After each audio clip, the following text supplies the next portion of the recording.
From the confines, the friendly confines of our homes, we are back for another edition of Not Talking Movies with Ron and Mean Gene. Gentlemen, how are you? Morning, Eric. Hey, listen, we got to start talking movies, though. Come on. Theaters in Michigan are opening up Friday, October 9, but a couple other things going on in the world we can chat about as well. Yes. In fact, but you know what? I'm glad you mentioned movies because I'm excited, believe it or not, about the Wonder Woman movie that I don't know how long that is going to be until we actually see that. It's Christmas now, December. Okay. Not the end of the world, you know? I mean, to me, oh, God, do I love her so much. Oh, my gosh. Who's playing Wonder Woman? It's the same woman as before. Now I'm going to speak out on her. Are you saying you love the actress or you love the character Wonder Woman? No, I love her so much because she's so damn attractive. It's unbelievable. I mean, she could be just sitting there staring at the camera, and I would say she deserves an Academy Award. Holy cow. But actually, the storyline looks pretty good, so I'm excited about that. Gal Gadot. Remember the name Gal Gadot. Chris Pine is in this as well. It's subtitled 1984, which I know is a very big year for you, Eric. So I'm sure you're gonna love it. Yep. Well, I don't know why it's a big year for me. I'm just making that up. But you remember 1984? I do, and you know why I remember it. And this will segue nice. This will segue nicely. Well, the Van Halen album, 1984. Oh, Eddie. I just finished up a long podcast in which I parked on a 1 hour interview that was done by the Smithsonian, in which Eddie Van Halen basically spoke about growing up and what makes him tick and how he approached playing. So what it basically in a nutshell was a combination of a curiosity along with pure genius talent and work ethic, because he was one of these grind it out, get it done type of guy, you know. And oh my gosh. And frankly, I never even heard Eddie Van Halen speak. Only time I just hear his music and see him like smiling at the camera when he was probably drunk because he had a drinking problem. But I mean, this guy was just the full package, man. And his talent was just remarkable. So that's what I'm reminded of when you say 1984. And it kind of fits because the guy just died and everybody's bummed out about that. But absolutely phenomenal player. Yeah. Incredible. Yeah, he was. Yeah, 1955. He was born the same year I was. Too soon. Eddie passing at age 65 here. Throat cancer, I can only assume, had something to do with his hard living and drinking and smoking. Yeah, they actually say that they thought it was smoke, but they actually say it was, and I kid you not, because he used to hold a metal pick in his mouth that he played on, and he did that for like 23 years. That's how he played that, and it was something about holding that metal pick in his mouth. Yeah, they were talking about that yesterday on TV, and again, I don't know or not, but that's what they said. It sounds crazy to me. Who's it's not your words, but I think those guys are nuts. Whoever heard metal causes cancer? What was it, the metal or the cigarettes? Let's go with the metal. That's a good story. Right. Well, it's by the way, cancer, not lung. Yeah. Anyway. And coronavirus can't be spread through the air, by the way, if you, or did they change that again too? Wait, hold on. Are you guys challenging my statement there about okay? I didn't say a word. No, I didn't say a word. Because this will come to pass. We will find out if in fact that's what happened. And I'm expecting total apologies. If I don't doubt that you heard it, but you were just saying what they said. Right. So you are not on the hook over that. Could be fake news. There's some of that rolling around these days. I don't doubt that they came up with it, but anything to tell a story. But Ron, he was a Dutch immigrant. He was a Van Halen. Yes, I'm trying to remember whether he was born in the U.S. or not. I don't remember that part of it. But he was not. He was not. His first year in the U.S. was his first grade year. He had completed his first year of school in Holland, and then he came to the U.S. They made him do it again, and he didn't even speak English at that time. So he was screwed, you know. He had to figure him and Alex were like, oh God, this is terrible. Why are we even here?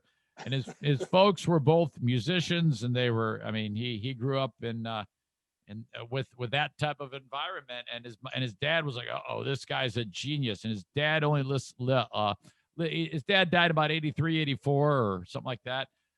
Maybe a little later than that. So he was able to see what the guy became. But yeah, I really kind of got wrapped up in the more about that guy in the 24 hours since he died, more so than just his playing. And really interesting cat. Just and his son, Wolfgang, is also incredibly gifted and just an incredible talent. And Wolfgang was playing in Van Halen on tour when he was 16.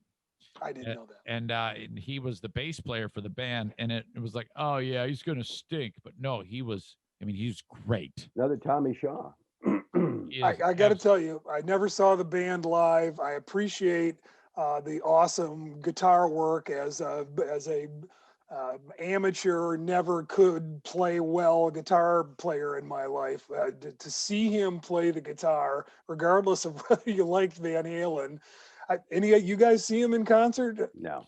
I did. I saw him at the time that you didn't want to see him, though, because they had the lead singer was a guy named Gary Sharon. It was after Sammy got fired, and they brought in that dude. It was really weird. Really weird. Well, it's just cash tours. Well, look, all that aside, he's my hero because he landed Valerie Bertinelli, who to me was at the time just she was my Wonder Woman at the time. Oh my gosh, you're not kidding, guys. There's no question, but gone too soon. Yes, indeed. But all right, movie wise, I was talking about this on my podcast with Ben. The Borat movie is coming. Holy cow! Right. Yeah, and I think that's an Amazon thing. I don't anticipate it doing anything. It's obviously not going to be in the theaters, but people are looking forward to that. No, it is. It is going to be in the theaters. Oh, really? I thought it was an Amazon Prime thing. October 23. Well, they do both. They do. I'm not sure how wide it's going because Amazon has certainly done both, and now movie theaters, can't be. They're beggars right now for content, so they can't be too choosy about whether it's going to be on TV or not. So, I mean, I have it on the release schedule for October 23. Borat's subsequent movie film. Yeah, it's the full title. I want to see it in a theater because I like the groans and the cringe moments and the laughs that you get from other theater goers. To me, that improves the movie experience, in my opinion. And the poster that they have online is him in that little, I don't know, jock strap that he wrapped around his neck kind of thing that he's wearing. I mean, it's just a total gross out to see Sacha Baron Cohen in that little cup thing he's wearing. Yeah, he shocks the hell out of you, man. And some of that footage with unsuspecting people, I mean, truly great. It's one of my favorite things in the world when he talks about these cultural things that aren't real, but he's acting like, oh yeah, it's normal to, sleep with your sister. And he's horrible stuff like that. And the looks he gets from people here in the US. Yeah. Everybody thinks that will be one to see that week. You're right. And hopefully the theater, even with limited capacity, will have plenty of groaners in it for you, Eric. I think we should make a movie date. Let's do that. Okay, yeah, I'd love to, guys. I'm all about it. I'm actually really dying to get out and do the things that make us films, concerts, shows, all that stuff. Well, concerts. And I haven't heard about the listening room at Studio Park downtown and whether or not they're going to be able to start showing. Doing live acts. I know they're still subject to the limitations and social distancing and so on. And certainly the big venues like, Van Andel Arena, those guys are limited as well. So I don't know who's going to start doing live music. Well, probably no one. I'm just saying I am anticipating that to happen, but I'm kind of, I don't know. Yeah, I wouldn't feel comfortable in that setting of that much ability to mill around. And honestly, what actually has me rethinking again put it in the forefront of my brain is that whole Rose Garden ceremony that happened at the White House, that all those people got sick, including the president. I mean, there is a long list of people that got sick because of that. And it was that type of event, the whole mixed bag of people in that scenario. I just don't want to get sick. I can't afford to get sick. I don't want to. So I went to a restaurant this past weekend, and the way they do it at Pepino's downtown Grand Rapids, which is right by the listening room, was I actually booked a room for 40. And you're like, how do they do that? Well, they have done it. And what they do is they've got tables set up, and you go and you sit down and you don't move. And they say to you, they go, if you get up, you can go get a drink and you can be masked up. You can't mill around. You can't go from table to table. If you do that, we're going to tell you to sit down. And you do that more than once, they're going to close out your tab and send you home. So that's the way it is. And we pulled it off. Everybody was well behaved. No one got sick. So we're good. I'm a rule follower when it comes to this, just it being that I just can't afford to get sick. Don't want to. So that's basically where I stand about the whole thing. And well, go ahead, Gene. Then No, I was just going to say that's a perfect seg into what we really want to know, which is where we are on the kidney thing.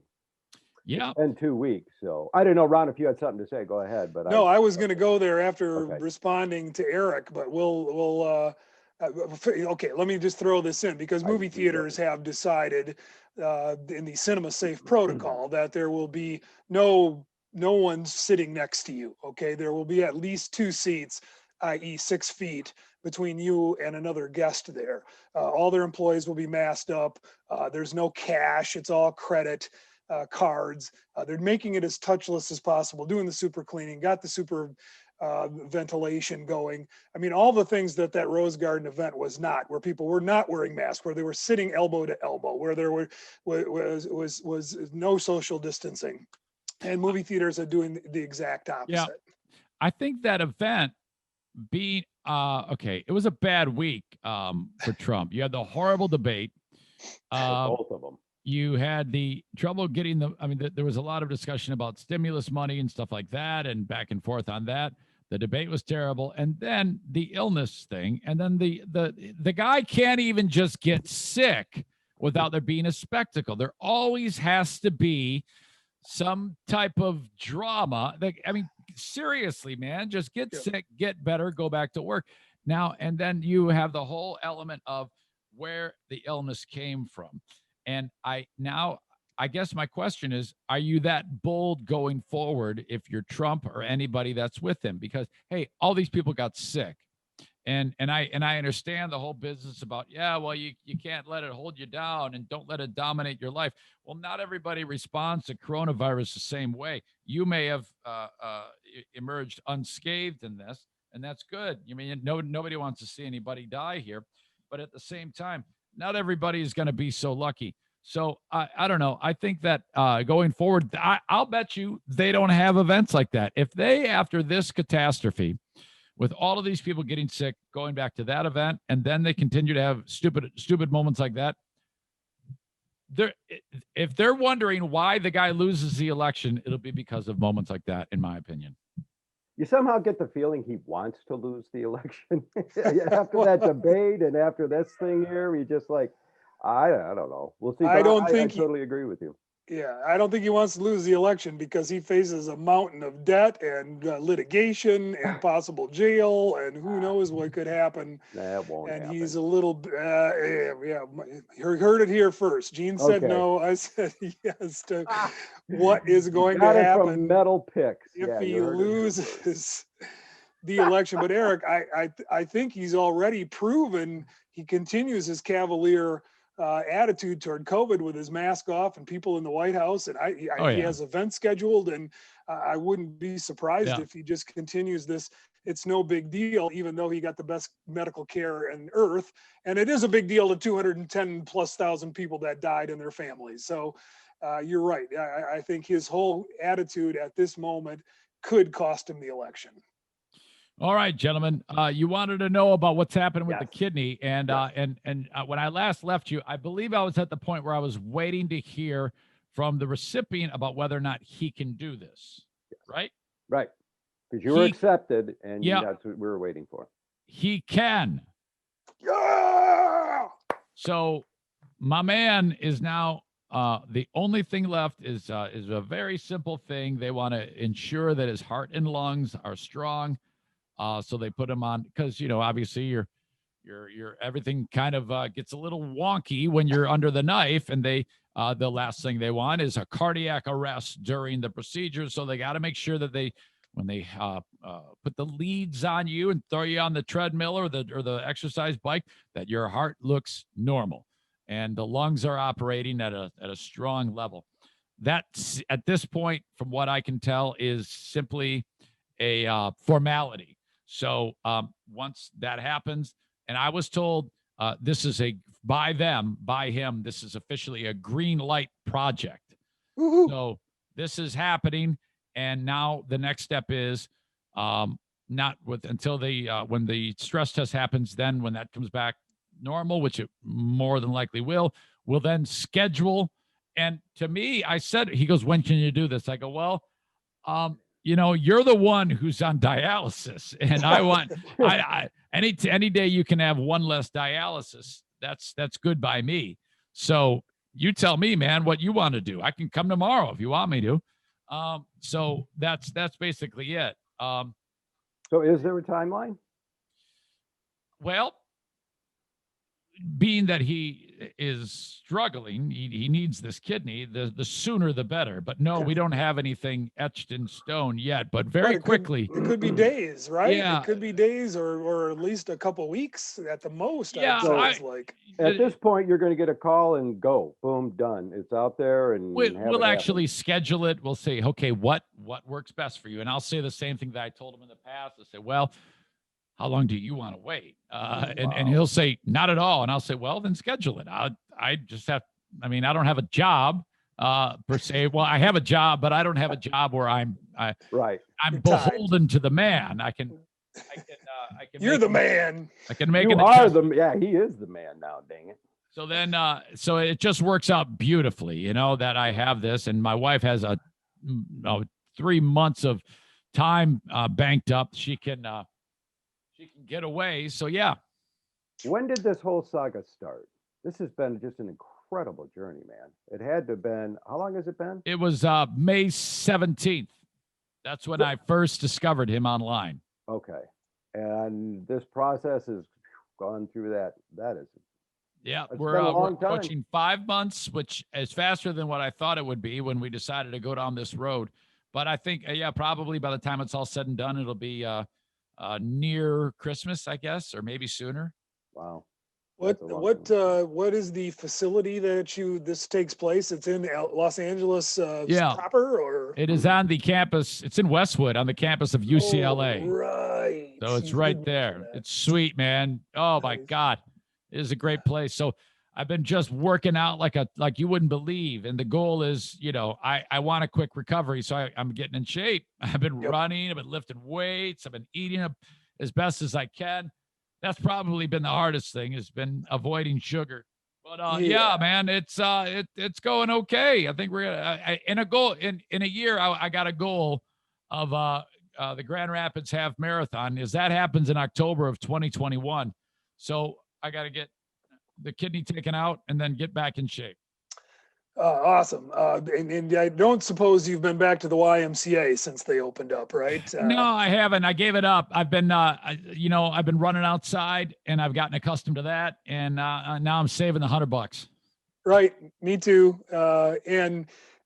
So you don't want any exposure. I get that 100%, which is another reason you'd like to get this over with, because it's just it's in the air. We just know it's in the air. But good, congratulations. That's so cool. I can't wait to hear the next update. Thank you. I give it all to God. Amen, brother. I want to meet the recipient too. I can't wait for that. That's gonna happen. Incredible story. That's gonna happen. Now he, as I had indicated to you before, he makes films, and he He's really great. He's a real grinder when it comes to his film work. And God, I got to send you some links. I got to write that down and send you links to some of his shorts and some of his pieces.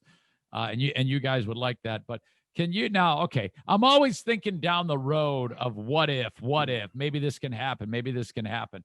And he's already talking about putting our story, and letting the story be told. Can you imagine if we screened it at Celebration? If we did a big thing where we had like a Q&A, the dude and I, and showing the movie, it would be so much fun.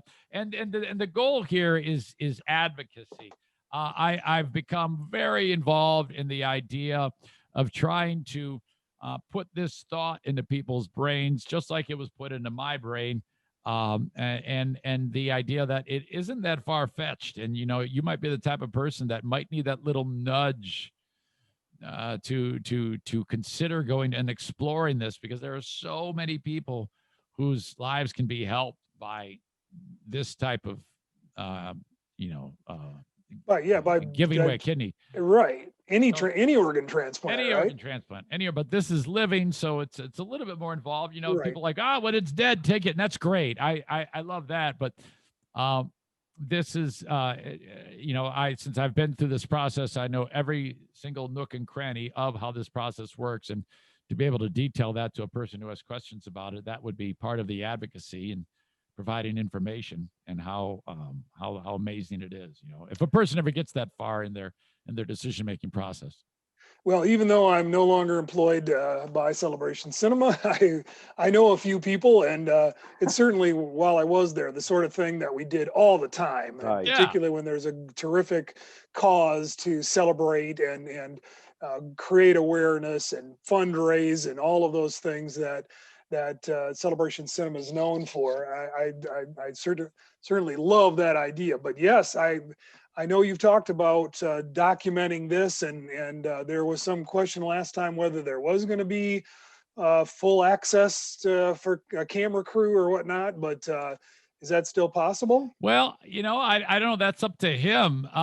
That's kind of out of my realm, and I guess he's so focused on just getting through it and being alive that he never ever was bold enough to say, hey, let's record this. And I can definitely understand that, because then it kind of seems it almost seems a little weird, and there's just another layer to it and I can imagine he only wants to focus on one thing.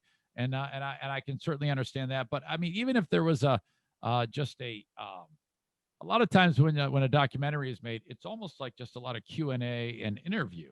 Mm-hmm. And that alone is enough to provide enough type of to be able to further the story along. You see that all the time, that we could pull that off too. But that's up to him. That's his baby. I all I can do is go along for the ride if that's something he wanted to do. Sure. And there's always the reenactment version of the story. And segueing just quickly side segue to the current movies that are playing, opening up the Michigan theaters this weekend. The Trial of the Chicago 7 looks like a really cool reenactment of 1968, the Chicago Democratic National Convention, and all the crazy stuff that happened at that event. That's a R-rated reenactment of real events this weekend, new in movie theaters. And that's getting great reviews, 91%. And it was also directed by Aaron Sorkin, remember all the way back to West Wing through Moneyball and all the movies that he's made. So there's a terrific title this weekend. Also, the one I'm looking forward to, actually two movies I want to see this weekend. On the Rocks, the new comedy with Bill Murray and Rashida Jones, sort of a generation clash kind of comedy about the father-daughter relationship there, and she thinks her husband's cheating on her, and so her father ends up following this guy around. It just looks like it's silly comedy. But then, of course, Tenet, Christopher Nolan's new movie, which is playing on the IMAX. That is definitely at the top of my list this weekend. So a couple other interesting movies as well. So check your local listings, right? So just bring your mask. You can still get candy and popcorn, right? Yep. You know, All right. it's just like old days. Just listening to you say that, Ron, it takes me back to when we were doing this for real. Yes, And you yeah. were, I was in a sentimental mood before we went on here, and I look back. January 17th, 2019 was our first show when you guys first showed up at KTV to sit down for the first time to tape at the movies. So Oh my Man, gosh. that was almost 2 years. January 17th, Ah. 2019. So, Ron, as the theater industry does start to perk up a little bit,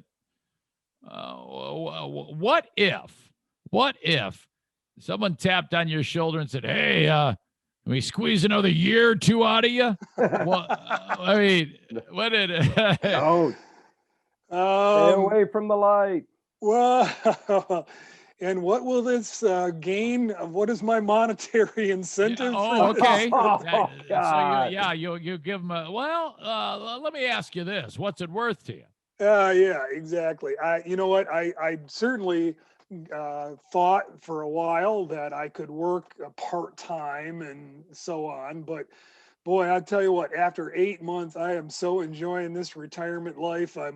I'm looking forward to moving to Florida December 1st and not spending another winter in Michigan, at least not this year in the foreseeable future. So I have made the transition officially. So I could be an independent contractor and consult, though, if I really was asked. You should just do the media stuff because you could do that from your home, man. Just Yeah, I'm do doing a all the little bit of radio that. stations and TV stations like you've been doing. Mhm. That would be And awesome. besides this podcast, I do have a couple of those, and I've gotten, now that the theaters are reopening, I've gotten a few calls from people. Hey, can we get you back on the air? Oh So yeah.